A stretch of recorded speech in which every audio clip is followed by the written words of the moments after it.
All right, so we're live for our webinar. We're just gonna give maybe a minute for everyone that might be a bit late to catch up with us before we start. I just want to say that Jagwita and I are here, but Vincent and Lewis are our technical team, also here present with us. Vincent will be handling the moderation on the chat, so if you have any questions, he will take them on board and we will answer them at the end. If we don't have time for your question, we will answer you by email afterwards. Right. So just bear with us a few more minutes and we'll start.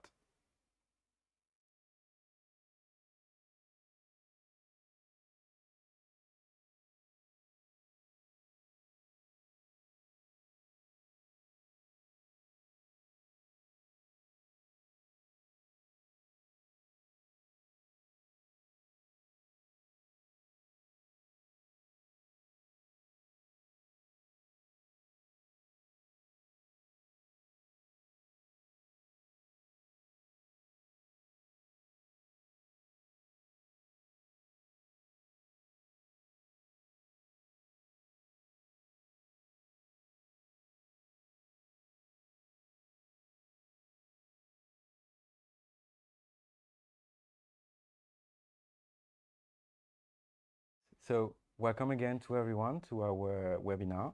We will be talking today about how to transform your corporate report into a marketing tool that you can leverage on throughout the year. So I am Vincent Potage, Publishing Director here at Evo, and I am today with Jagriti Panjabi.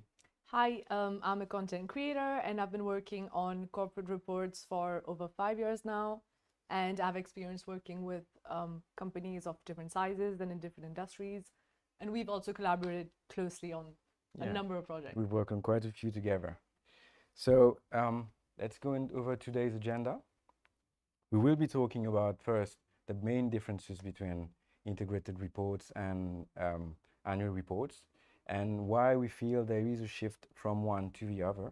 And then we will dive into how the report, the content, the structure, the format can be tools in your communication endeavors. And we will end by talking about what can be done beyond the report to ensure that you have a visibility and you have all the right tools to talk to your audiences. And you maximize your investment. Exactly. In time and money. Exactly. Great. So let's talk about AR versus IR. All right. So based on who is watching us right now, I think it's safe to assume that most of you have a basic understanding of what an annual report is and an integrated report. So I'll try to keep this really short and really focus on the main points. So what I mean by a traditional annual report is, those really boring looking documents that nobody really wants to read. It's just, Covering dust. Yeah, just a lot of financial statements, figures, stats, and nothing really exciting. So the annual report and the integrated report both have very different purposes. The annual report, honestly, it's literally just to meet your legal obligations and your compliance needs. So who are your main targets? Your investors, your shareholders, providers of capital. The integrated report, on the other hand, what makes it so interesting is it recognizes the fact that as a business, you are so much more than your bottom line, right? So it also takes into account intangible factors like how much importance you give to innovation or your intellectual capital or your long-term strategies. So the integrated report really was born out of a need to give more qualitative information to stakeholders. And let's say, for instance, as a business, if you've had a really unprofitable year and you had to make a short-term sacrifice to invest for the long term, a balance sheet doesn't really reflect that. But an integrated report is the perfect tool to give context to a good or a bad performance. Exactly. Right. But how do you build it? Is it like a checklist that you need to go through to create a report, an integrated report, or is it more flexible? So what's great about the IR, I'm just going to refer to it as an IR throughout, is that it really allows for a lot of flexibility. So if you're a company, I don't know, operating in the financial services sector or construction, if you're an SME or you're a huge conglomerate, it doesn't matter because you can really use the IR to adapt to your business model and to who you are. It's a guideline. Exactly. So it's not a tick the box approach. There's nothing mandatory. There are no standard, mandatory KPIs that you have to talk about. It's really on a case to case basis, and you can really use it to your individual use. Right, excellent. Okay, and now I think another really important difference is that the annual report really focuses on the past and the short term. So it's an overview of how well or how badly you did last year. But the integrated report, on the other hand, it not only focuses on the short, medium, and long term, but it's forward looking. So for instance, what are the future prospects of a business, or what are the opportunities that might present themselves to you in the future? And that, I think, is a huge difference between Yeah, and it's both insanely reports. important also for people who are thinking about communicating in the future on their financials, obviously, but on the brand itself. They can leverage on whatever is in there. Absolutely, because at the end of the day, who are you talking to? Not just your shareholders. Who is a stakeholder? Who is reading your report? Yeah. Literally everyone. So anyone who's directly or indirectly impacted by your business. It could be somebody who buys a product from you. It could be your employee. It could be, a family member, a community member. Everyone is a shareholder. And so the integrated report just caters to a much wider audience. And what do you think might encourage companies or organizations to do the shift from a traditional annual report to something like an integrated report? That's a good question, because I think the real shift really happened in 2008 with the financial crisis, as many of you might remember. And so in that time, investors were really losing confidence in financial institutions. And what they realized was that there was a huge gap between the information that they were looking for and the information that was given to them by businesses. So yes, okay, great. We see your bottom line. This is how many profits you made. But what, as a business, is your viability in the future? They want to know that they are making a smart investment. Yeah. And so trust, I think, is a big part of it. And the second one is transparency. So we live in times of transparency and social media. And our investors today are not just younger, but they're more informed and they're extremely connected. So everything to them is shareable, whether it's your political belief, whether it's a picture of what you had for dinner last night, everything is online for everyone to see. And that's the same kind of level of transparency that they want from a business. Exactly. They need to feel that they can connect to the values and to whatever the company represents. Exactly. So, okay, again, you had a great performance this year, but do you have integrity? Do you have ethical business practices? Do you take care of your employees? These are things that investors really demand to know. So there has been a shift, not just globally, but also locally. Yeah, but the shift globally has been super interesting. Locally, working with companies, have you really felt that they are moving in that direction? What interests them?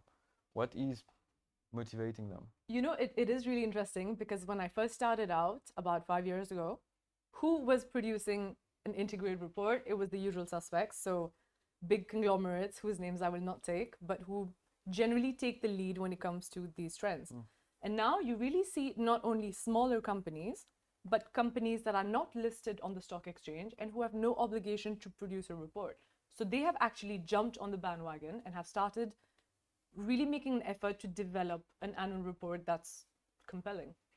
Yeah, and we actually have a couple of quotes from clients we've worked with, right, that can tell us a bit more about the reason behind their shift from a traditional annual report to something like an integrated report. If we take the Karimjee Group, for example, they mentioned the need for more trust and building of credibility with stakeholders. I think that's a very strong message. I agree. And the reason why I think Karimjee is a really interesting example is because, again, they have no obligation to produce a report. Yeah. And yet they do. Why? Because I think they've really recognized the need to be closer to your audience, to speak to them directly, and to be as honest and as transparent as possible. Yeah, that's a great example.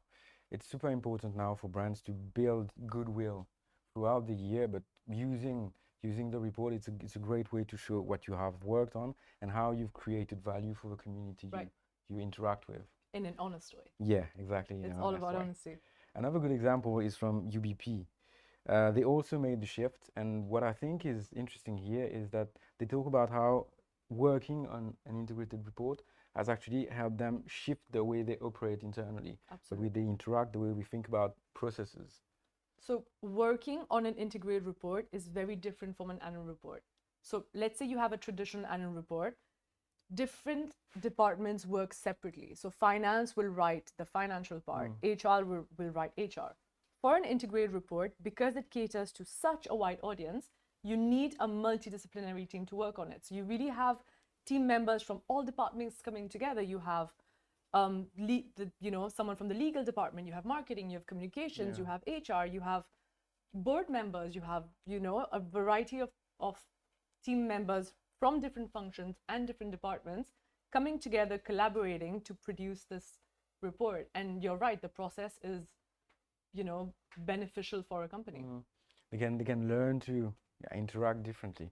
I think it's a great platform also for the company itself, because it enables basically all departments, all branches of a company to understand what the message of the whole organization is, what is at the core of their purpose. Totally. And And who when they your are. employees have a better understanding of your business, they're more engaged, and that's always a good thing. Yeah, you're right. So I think the next thing we need to talk about is corporate reporting and investor relations, and how they relate to today's world. Do you think corporate reporting is still as relevant in today's world? It is, especially in today's context. When we think about COVID, COVID. yeah, it's been on everybody's mind, Of course. obviously, and it has changed the way we work and the way we think about work also, and obviously the way we interact with companies. So organizations have, in some cases, been through a very rough patch over the past 2 years. Some of them have been slashing budgets, marketing, communication, in some cases reducing the size of the company itself, right?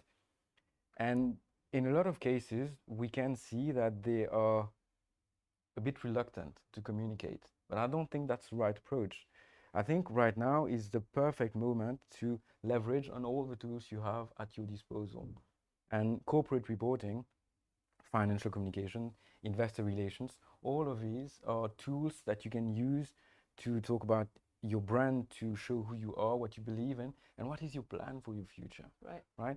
Today, investors, journalists, potential employees, customers, they all want to know what you have done for your employees, what you have done, what you are doing for your customers, what you believe in. They need to be able to relate to your organization, to be able to believe in it.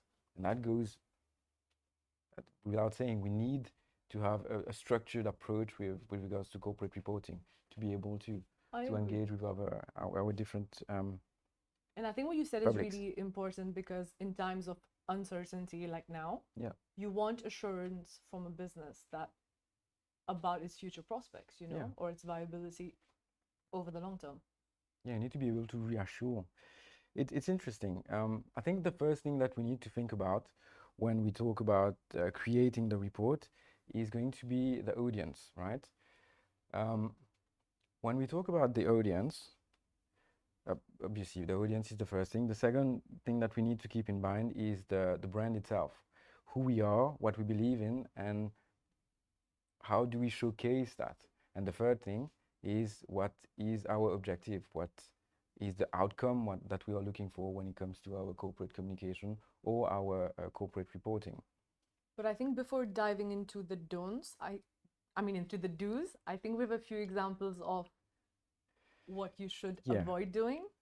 We have a couple of examples that I think are quite interesting. The first one we wanted to share is from the MCFI. It's a corporate report that was published locally, and to be fair, it's very clean.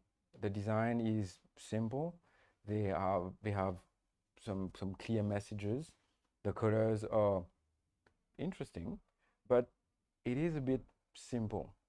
And the information doesn't stand out. Nothing stands out, unfortunately. And while going through this report, you don't really understand who they are, Right. what they believe in, and what is the underlying message. Absolutely. I think it's too bad. Missed They wanted, opportunity. exactly, they wanted to do something simple, but it's a bit too simplistic. Another good example You mean of a bad example? Exactly. Another good example of something bad Right. would be Bank of America, huge brand, international brand, very patriotic in their colors, in their branding, in their messaging, um, advertising wise. But then you go through the report and it's bland. A letdown. Yeah, it's Yeah. completely a letdown. It's underwhelming. Yes, they have the colors. Yes, they thought about the message, but the packaging doesn't work. So going through the report, nothing once again stands out, and you forget about it completely. Right. There is nothing in this report that would grab the audience, any audience. Agreed. And I think that's just too bad. So Now we know what not to do. Should we get into what to actually do? sure. So the first thing to think about, like I said, is the audience. When we talk about corporate reporting, investor relations, annual reports, the first thing that comes to mind is investors, wealth managers, your shareholders, right? But it goes beyond that today. We need to think about internal audiences also as your managers, as your employees, as the family of your employee members, the family members of your employees. And then you have your external publics. You have your journalists, you have potential investors, you have potential clients, customers, and employees, Right. but also the public at large. Absolutely. They all are going to interact with your brand at some point, or some offshoot of your brand, or through your employees. They need to understand who you are. Right. So if your employees, their family members, your investors don't understand who you are, then obviously your messages are not going to go across. And it's the same for the media. If you cannot package your information in a way that is interesting, engaging for them, then they are not going to further your message to the Right. general public. Right. You need to think about them. And I think the first thing that you need to do when it comes to stakeholders, to your audiences, is, well, define who they are and find a way to listen to them. Yeah. And so knowing your audience actually entails speaking to them. Yeah. You know, and listening to what they have to say. So this could take the form of formal meetings or, you know, emails being sent out, but it could also take like a very informal form, like surveys or questionnaires. But the point is, to know your audience, you need to speak to them, you need to listen to what they have to say, and based on what they say, you have the contents of your report. Exactly. It's going to guide your messaging. It's going to guide the way you structure the information.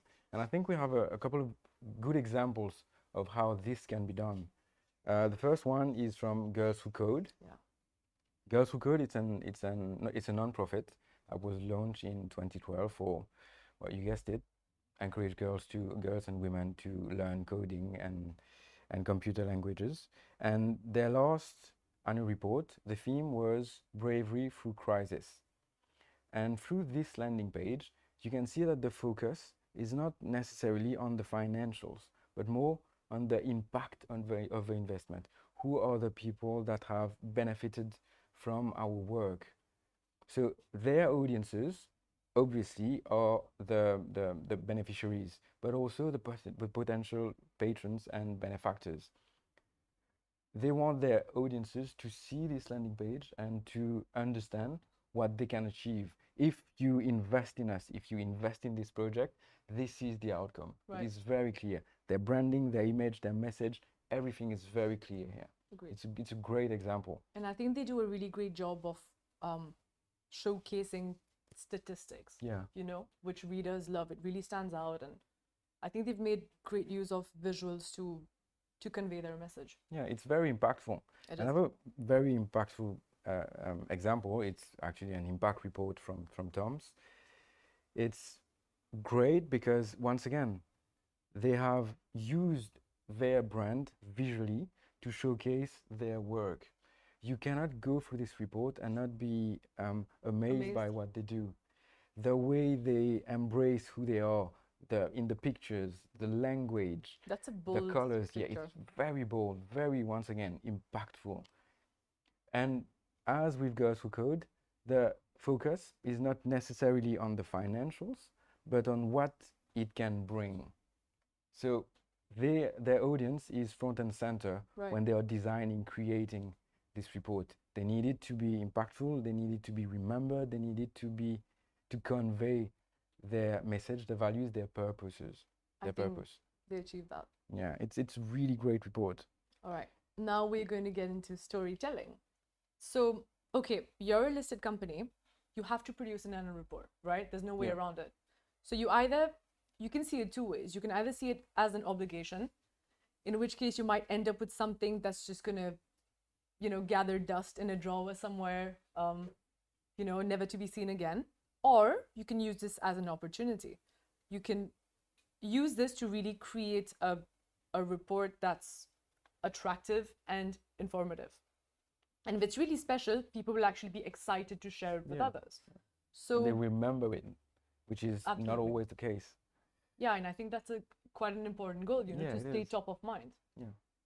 And there are different elements to storytelling, which we will get into shortly. So the first is creative direction, which includes choosing a theme and the design. The second is the actual copy, so the language, the tone, the words that you use. And the third is format. So what format are you going to choose for your report? Are you going to choose printed, digital, mobile, a combination? We'll find out. All right. So choosing a theme. This is a question that often comes up when dealing with clients who really don't know where to begin. And I think what I would advise is, before randomly picking a theme, think about what you're trying to achieve. So what is your purpose? Are you looking to educate your audience about something? Are you looking to highlight a major milestone that happened during the year or a major accomplishment? Are you looking to showcase what a great employer you are so you can, hire the right talent? No matter what your objective is, identify your purpose first. And for that, you need a really strong underlying theme. But how do you choose a theme? Do you look at inward? Do you look at your peers or your competitors? Do you think about buzzwords in some cases? What encourages companies to choose? If you do look at what your peers are doing, for instance, over the last, let's say, decade, you will see many reports really talking about sustainability and digital transformation. And yes, okay, these are relevant themes, agreed, but they're low-hanging fruit. So they're really the easy way out. And it doesn't make you stand out at all. So remember that we live in a world with so much content, and everything is rehashed over and over again. So do you really want to be another one of them? So the way to really stand out from your competitors is to create content that's fresh, that's new, that's unique to you, and that's exclusive. And how do you do that? By looking into your data. If you have a look at your data, you could either identify, certain patterns that could turn into a story. Maybe there's an outstanding result that you want to talk about and build your story around it. Or maybe a significant milestone. So let's say you've launched a really innovative product over the year. You could, build your story around that. Or if you've penetrated a new market, you could build your story around that. If you really dig into your data, you're a lot more likely to find a theme that's unique to you. And that is your goal. Yeah. And does the theme have to be the title of your No, so report? that's a common misconception, to just sort of paste your theme as the title of your report. There are many elements in the report that will denote the theme. So from your visuals, from your photography, to the icons that you use, to the graphs, but also to the tone that you use, the language, the word. Exactly. So it's not the title and let's forget about it, the theme. It's really the guiding, line that across the report. So we have a couple of examples that I think showcase quite clearly what a good theme is and how to portray it. Adidas's 2020 report is incredible. So to put this in context for you, they dug into their data, and what they found out was that 95% of their future revenue is going to come from 5 strategic categories like football, lifestyle, and running, training, outdoor. And based on this, they built their theme around it. And this is what makes it special, Yeah, and you can feel it throughout this website. You can see in the images they showed, it's very dynamic, but it's also in the words they have chosen, in the way the CEO speaks. Right. Everything translates these themes. Exactly. These themes without them having to place it anywhere. You won't On their read it. cover. You won't read it Exactly. there, but you will understand what the message is, what the And you theme feel is. it. Exactly. Yeah. Exactly. They create this link A connection with the with the audience. audience. Agreed. We Now have- we have an example that's a lot closer to home. So I think Blue Life did a fantastic job in this report. Again, a little bit of context. Blue Life and Azuri launched a campaign called Prends Compte, basically a sensitization campaign to educate Mauritians on the problem of waste that we have in Mauritius. And they could have chosen, you know, a broad umbrella theme. They could have chosen waste as a theme or sustainability. But what they did was focus on their campaign. So they made it personal, they made it unique to them. Exactly. This is the perfect example of that. It's a call to action. They are basically inviting all their stakeholders, shareholders, investors, whoever comes across the report, to better understand what's going on and to take action. Absolutely. Another great initiative with this report is the fact that they chose to keep the Creole. When you think about annual reports or corporate reporting as a whole, it's always very formal. It is. It's always It is. always English. It is. But here they chose to stay true to their initiative. They kept the same visuals, they kept the same language, Absolutely. even if they had to explain it a bit more than in the ad campaign. But I think it's a great example of what a purpose is and how a theme can guide can guide the communication. The colors are amazing. It's very, very striking. This is a report that no one can forget. I agree. And also about they really don't fall into the trap of, because it's an annual report, let's keep it really professional and formal. Not at all, you know, on the contrary, this is the best tool to really showcase your identity. So yeah, this is an excellent Everything is look at aligned. example. Message, design, it's perfect. So when you talk about design, when it comes to annual reports, obviously the cover, the dividers are the things that people think about, but it goes well beyond that. The design takes also into account the structure of the pages, the way the layout is constructed, but more importantly, how we can translate basic ideas that are on a Word document or an Excel sheet and make them interesting and make them appealing or engaging to different audiences. Right.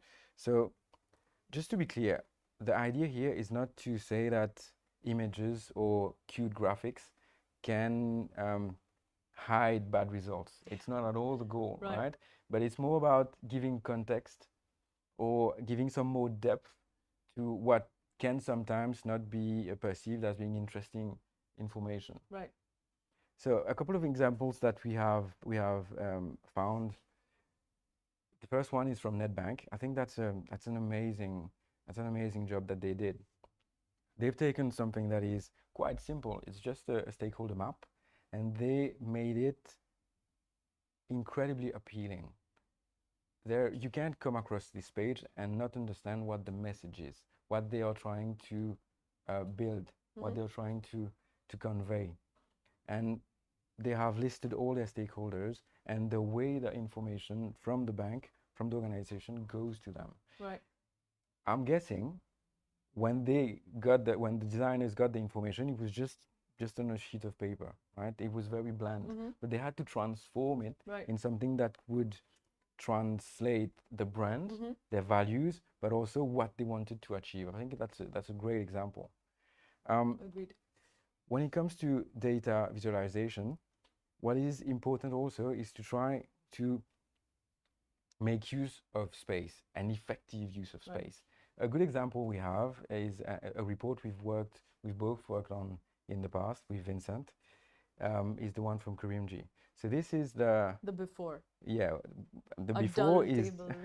well, it's a lot of information, right? And if you had to understand this, it might be a bit challenging. So what the designers do is take this and translate it into something that is easily understandable.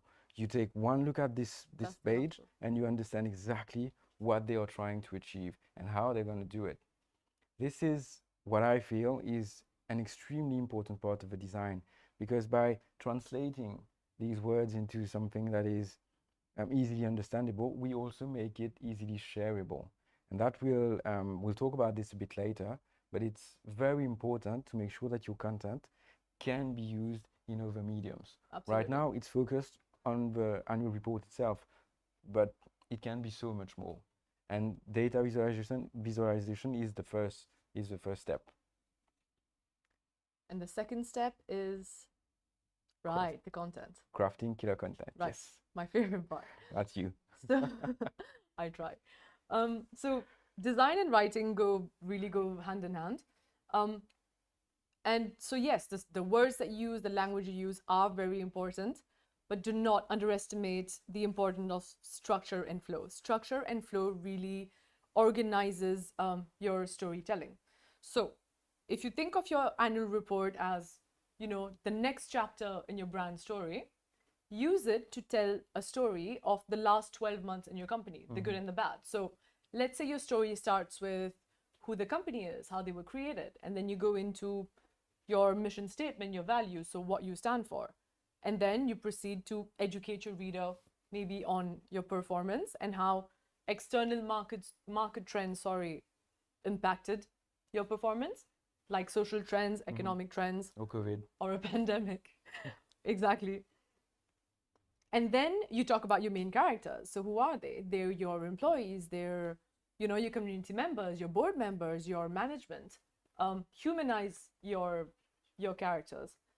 And then showcase your biggest successes and your biggest failures. And I know that some companies are very hesitant to do so, but in the spirit of transparency and storytelling, there is a story of learning behind a failure. So as long as you're giving it context and explaining, I think it's It's advisable, important. Yeah. advisable And audiences to reveal today the good are and the bad. they are looking for honesty when it comes to organizations too. They need to know that they can trust the company Exactly. to also own up to whatever didn't work. Right.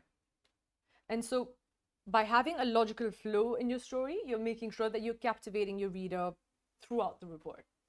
And so this brings us back to your point about really knowing your audience. If Okay. your report is segmented smartly, a random stakeholder can, you know, just by skimming the titles and the subtitles, he'll know exactly which section he wants to read and then eventually decide that he's going to go get into the details later. But, you know, it really allows people to identify where to look for information. So structure is super important.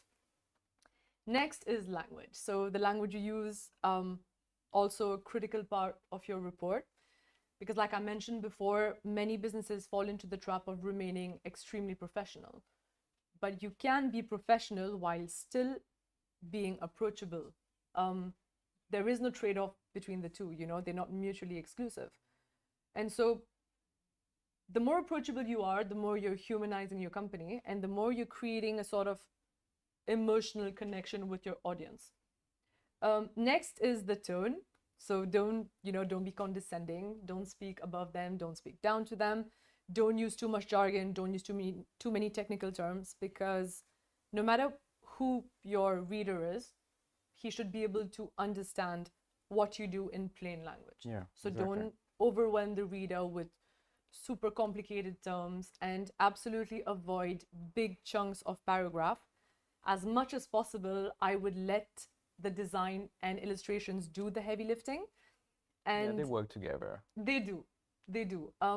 But I do believe that as much as you can, try to translate chunks of text into something that's just more visually striking. Yeah. That would be my advice. And last but not least, this is a unique and a very rare opportunity, unlike your other marketing material, to really talk about yourself. So this is an extension of your brand. You're speaking directly to your public and to your audience. So use it to, speak your way, in your tone, in your language, in your voice, and connect with people. So use it wisely. Yeah, stay true to yourself. Absolutely. And conciseness. Yeah, that one is tough. I think we've all kind of struggled with the uphill battle that is conciseness, because on the one hand, you have to give information to a wide variety of stakeholders, and on the other hand, you have to remain concise. So how do you achieve both? It's a really tough balancing act. But again, here, the importance of your audience, it always comes back. It's speak to your stakeholders, and whatever they have to say, will be the most relevant content that needs to feature in your Yeah. report. That's how you distill the information through your stakeholders. Yeah. That's how you identify You the need to important adapt the topics. information to what they are looking for. If you Exactly. go too far, then Exactly. you're gonna lose them. Agreed. So we have a good example of a sustainability report that has killer content. Right. Oatly, for those who don't know, is a Swedish company that manufactures oat milk, which is a dairy alternative. And I mean, just by looking at this, you can tell what the brand is all about, you know. As a brand, they've known to be really witty and to be very chatty, conversational, and to speak to a younger audience. And they do this through their report. You know, the writing is personality driven. This is a great example of really staying true to yourself. Mm-hmm. Yeah, it's very effective. The colors, the brand, everything is to the point. I think it's a good segue into also the next topic, which is the format, right? This is obviously a digital format, but when we talk about corporate reporting and formats, obviously the first thing that comes to mind is the print. Mhm. Yeah, is the print. We've all Not a fan of print, Vassal. well, I think it's an interesting medium. People love obviously to interact with content, so having a book, people might like it, but I also think that it's Do they read it? unfortunately not. Yeah, most of the time now we can see that these corporate reports just gather dust on some On coffee shelves. table somewhere or on a shelf. Yeah, Yes, or exactly. behind us. But the content has necessitated so much work, so much effort that it's just too bad to see it just lying there, right? And the huge benefits to Exactly, digital, right? exactly. The next step is exactly that. It is digital. Right now, when companies think about digital reports, they think about either having a landing page Mm-hmm. in the best case scenario, Okay. or in some cases, just having a PDF version of their annual report that they can make available on their website. So a static kind of. Yes. I think that's just too bad. Yes, it's a step in the right direction, but it's not enough. They can go so much further today. There are so many possibilities when it comes to digital. When we think about the local market, right now, over 60% of our interactions with the digital come through a mobile in Mauritius, so either a tablet or a phone. So You mean 60% of people in Mauritius consume content when they consume content online, through their mobiles? it is through a mobile device. That's a lot. Yeah, it's a huge number. That's substantial. So we need to think about being digital and we need to think about being mobile friendly. So any and all information that you put online needs to be structured in a way Right. that it is easy to interact with on a phone. Mhm. So if you put a huge PDF of 250 pages that you actually have to go through page by page on your phone to be able to find relevant information, you're going to lose people. Could you tell us a bit more about the benefits of digital? So, like we spoke about for a printed annual report, you have no way of actually tracking who reads it, how much Yeah. of it they read. Yeah, But digital is different, right? Yeah, exactly. Like you said, for a print report, you send it via mail and you don't even know if they opened it, right? But the digital, even when it comes to just having a landing page and a downloadable PDF, you can at the very least know how many people went on your website Right. and how many people clicked on it. Right. But you can go further. You can break it into chunks and you can see exactly what are the different sections of your report that people interact with. Right. And now, even go further than this, you can add pixels and you can sharing via social media. You can retarget the people who have interacted with your Right. report and make them aware of new information that might come out with regards to your corporate announcement or your financials. Yeah. Or you can share any news around your organization to them because clearly they are interested. Right. All the content that you have created for your annual report, as we said earlier, you've worked on your data, you've made it appealing, you spent hours on this. You can repurpose it, you can use it, you can leverage on it to make it more interesting for your audiences. One of the examples that we wanted to share is an incredible one. Mailchimp. It's one of my favorite websites ever. Agreed. It's a landing page for an annual report. And when you view it through your mobile, you can basically, it's an adventure. You are walking through the MailChimp headquarters and discovering their data and interacting with their data. It's an This is amazing, really cool. And it's an amazing job. and it's so innovative. It really makes you look forward to the next report. You Yeah. know, what else are they going to come up with? So Exactly. it really draws you in. Yeah, I it agree. grabs you, and there is no way that you're going to go on this website, you're going to see this and forget about it. yeah. Yeah. We all dream of maybe working on something as Totally. creative someday. Can you imagine reworking data and making it that impactful? I think that's an amazing job. Another good example is it's way simpler. It's from Rush. And what they have done is basically segment the information for their different audiences. When you go through their website, it's very interactive, but it's much simpler than the one from MailChimp. It allows you to decide what you want to interact with, and choosing your messages, you will get different kinds of information. It's very simple, but very effective. Now we have a more local example. Yeah, we have a local example we've worked on that I really like also. It's the one from Altio. And what I like here is we've translated what the theme was, what the messaging behind the annual report was, and made it interactive and simple for audiences to understand. We've used the highlights of the financials and put forward interviews with CEO and the chairman to ensure that this main message from the report can be shared. It's very simple. Yeah, you can easily extract, like most of these you can actually just quickly reshare as is on Exactly. LinkedIn or even on Instagram. You know? Exactly. It's very shareable for employees, but also think about just sending this link to a journalist. He doesn't have to go through your report to understand exactly what happened last year Right. and what are the main messages. The main takeaways. Yeah. Yeah. It's 5 minutes and it's done. Yeah. It's one of the most, to me, the most effective ways to communicate to external audiences. We need to think about the impact that we can have, Right. and how a clear messaging and technically a simple way to package it is going to be the most effective one. So now that your report is published, we're done, right? unfortunately, for most companies, yes. Yeah. But I think that's it's a shame actually. So much, like we said, It's only the start. so much work goes into it. It has to be just the start. We can go much further than just having a report either on your website or on your coffee table. And the first thing that we need to think about when it comes to going beyond the report is how to promote the information, right? So make a plan when you are working on your annual report. Make a plan of the information that you're going to have in it and how you're going to use it later on. Most companies that are listed have to communicate annually through this Right. corporate report, but also quarterly. They have average or communiques that they need to publish. And for some of these companies, it's also a good moment for them to publish a press release or a communique to talk about achievements, to give a bit more context to the numbers. Mm-hmm.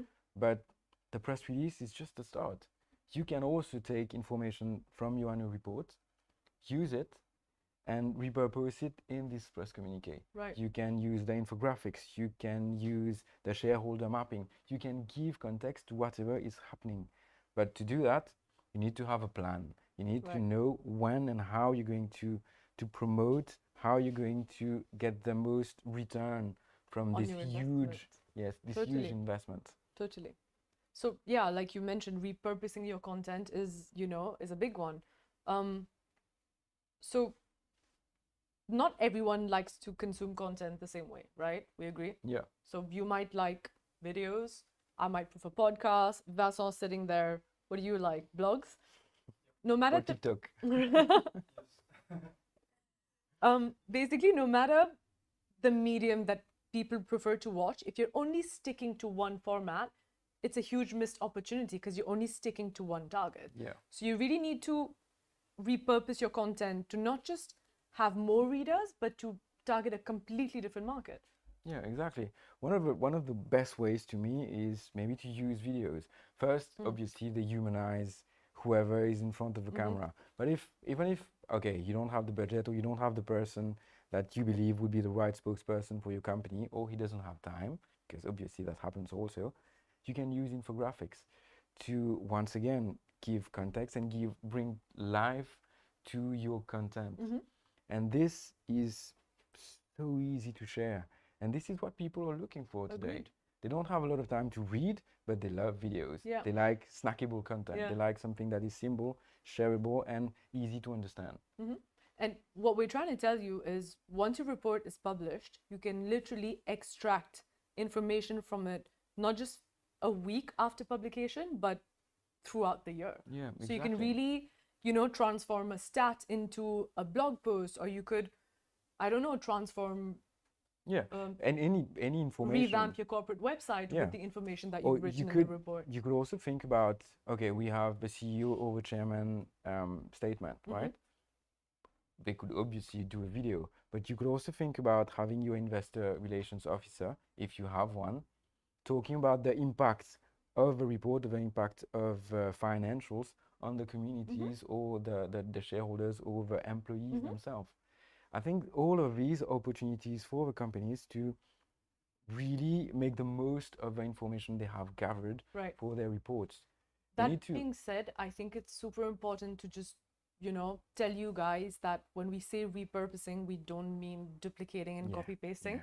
So your content needs to be adapted to the new medium and to the new audience that you're targeting. It's really not, what's the point of really hashing the same content on all your mediums? You know, you're just really losing the interest and the attention of your readers. So it's a matter of adapting it and transforming what already exists into something that's adapted to Exactly. the new medium. You talked earlier about language.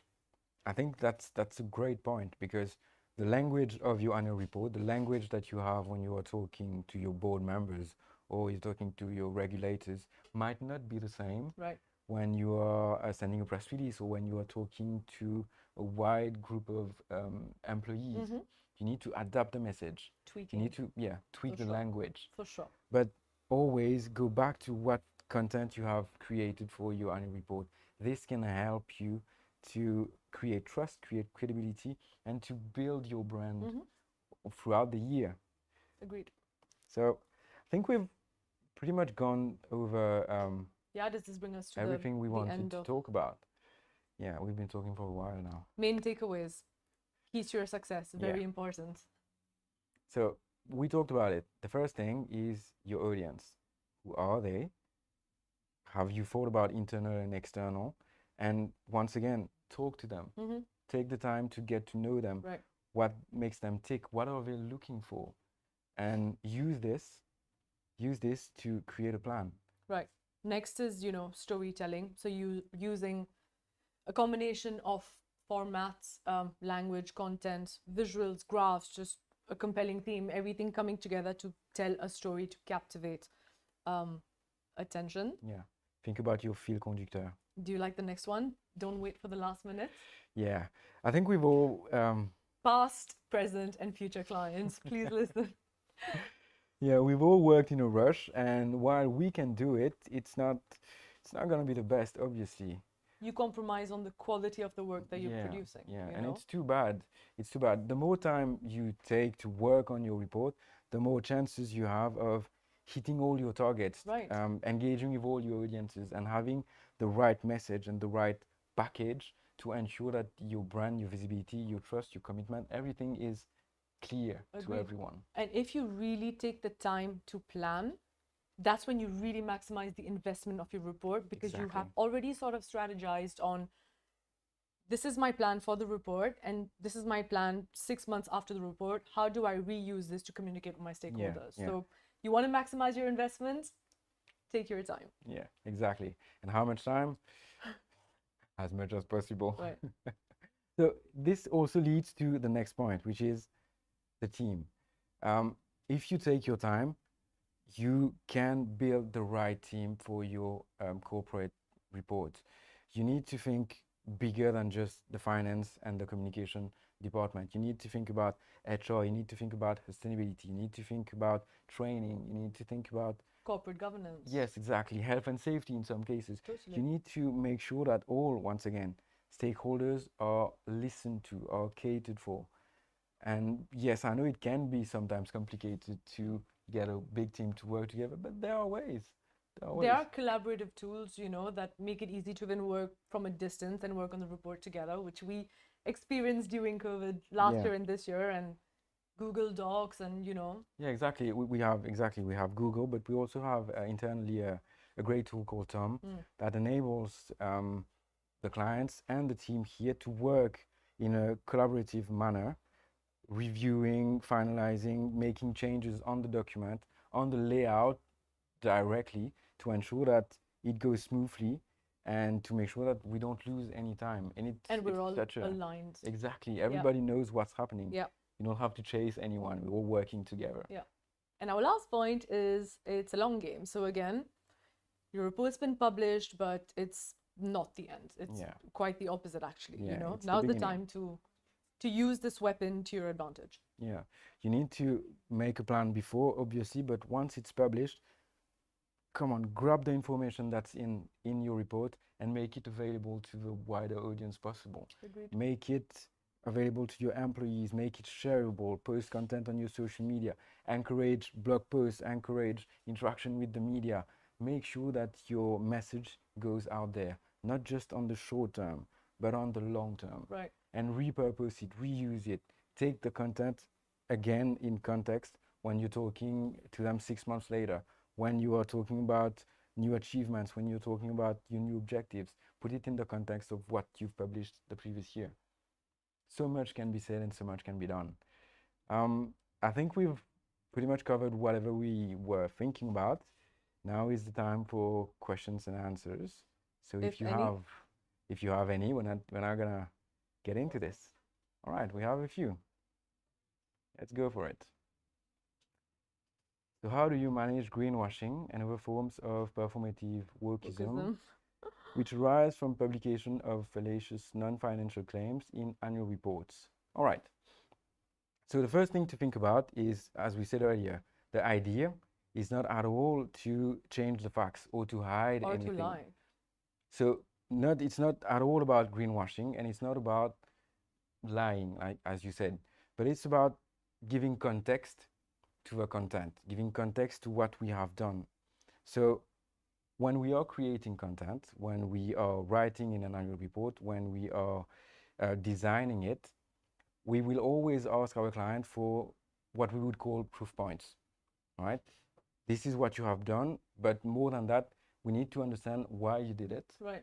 We need to understand the purpose, and it needs to fit in the wider narrative. And I also feel like, in an integrated report, because the basis of the report are the 6 capitals, companies that really follow the framework are they don't have a choice but to really talk about the use of all their resources in terms of inputs and outputs and how their activities impacted these resources.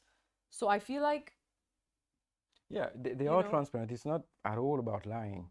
They are not going to hide anything. Once again, the financials won't hide anything either. So if you want to check what they have said by going through the financials, you will see where the investment went. you can. I think it's easy to call a business out. We have information everywhere. It's really easy to call them out on greenwashing. By being transparent, they are actually making themselves in a way more vulnerable, and I think that's a great thing. I agree. It's a great thing. They are owning up to what they do and who they are.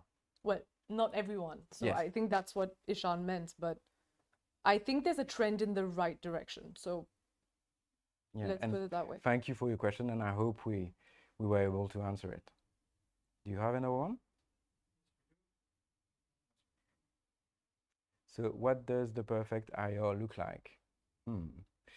First, it's, I think, something that is well thought through. It needs to be planned. It needs to have a clear theme and clear messages. What do you think? I think, so again, what's really interesting about the IR is there is no standard ideal form of it, and it can really be customized to each business's unique circumstances. So you can define what value creation means to you. It might not be the same to me, and you can use the IR to really, show your unique identity. And there is no perfect IR. So you do have, templates that you can inspire yourself from, but because the integrated report doesn't have mandatory tick the box approach. You don't Right. need to you don't need to follow a specific. So my question is that guideline. there is no perfect IR, but the perfect integrated report is one that's an extension of your personality and of who you are as a brand. Yeah. So the first step obviously is to know who you are and talking to. Absolutely. All right. So I think we're No done. other questions? No Okay. other questions. Right. So thank you to everyone who joined us today. Thank you for Jyoti. watching and listening. Thank you, Vincent.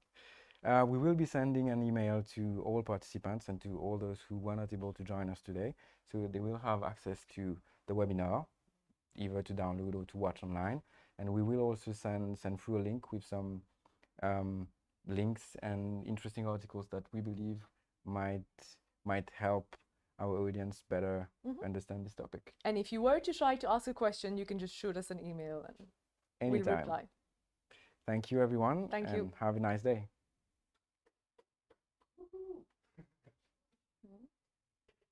You good?